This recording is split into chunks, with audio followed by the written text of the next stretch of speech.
Good governance is a government commitment of creating a system founded in justice and peace that protects individuals, human rights, and civil liberties. According to United Nations, good governance consists of 8 factors, which are participation, rule of law, transparency, responsiveness, consensus-oriented, equity and inclusiveness, effectiveness and efficiency, and accountability. Let me discuss these 8 factors briefly. The first factor is participation. In the performance of the government, they must listen to the opinions of the people as well as allowing the public to participate in acknowledging, learning, understanding, sharing their views. The second factor is rule of law. For the government's performance, the powers of laws, rules, and regulations must be strictly used with fairness, non-discriminatory, and always consider about the rights and liberties of the people. The third factor is transparency. The government must be performed with honesty and straightforward, including the disclosure of necessary and reliable information to the public. The fourth factor is responsiveness. The government must be able to provide quality services and complete it within the specific time. They must be reliable, including responding to the expectations or needs of the people who receive services. So for the fifth factor, it is consensus-oriented. Decisions need to be made in a manner that reflects deep understanding of the historical, cultural, and social context of the community. The sixth factor is equity and inclusiveness. It depends on ensuring that all the members of our community feel included and empowered to improve or maintain their well-being. The seventh factor is effectiveness and efficiency. It is developed through the sustainable use of resources to meet the needs of our society. Finally, the last one is accountability. The government must be able to answer questions and clarify when there is any doubt, including providing a system to correct or mitigate any problems and impact that might happen. For the next way to make the economic become balanced, it is the corruption elimination. So why we choose to do this? Because of when any people that working in government system, they will know the gap between the government system and people, so they can do many things that are illegal, but no one can catch them. And also if they just do only benefit for themselves, so how the government can growing up, how the government can be balanced. So the government choose corruption elimination and choose a good people to working in government system.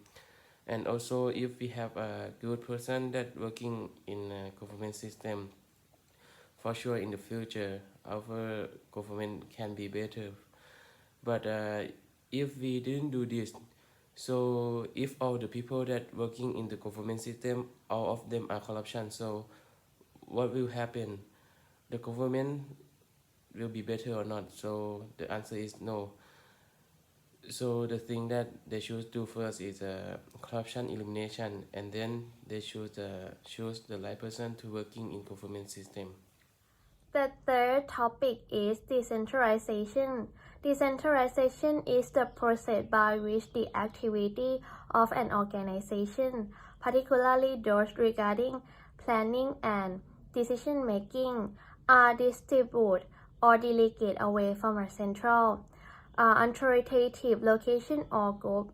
And Switzerland is one of countries with a long-standing tradition of decentralized system. Switzerland is recognized for its high level of direct democracy. Citizens have the chance to participate directly in the process of decision-making public policy. The government allows the citizens to take part in politician process. They can have participate to drive the country direction in their own interest, purpose, and wish. Moreover, the government wants to closer to the citizen. because they know being local government help them find a problem, interest, and needs of their population easily. When they know a problem, they can able to provide the best adequate public policy to their population, and they have to provide the best good and service for fulfilling the citizen need and interest. They want their population have good quality of life and happy. The accountability and transparency in policy making bring together the local government and the citizen, strengthening their trust in a local politician and their trust in each other. I will talk about market failure and government failure first. Government failure is a situation in which the allocation of goods and services by a free market is not politically efficient. Government failure is a state that is unable to efficiently administer its administration or unable to maintain internal order.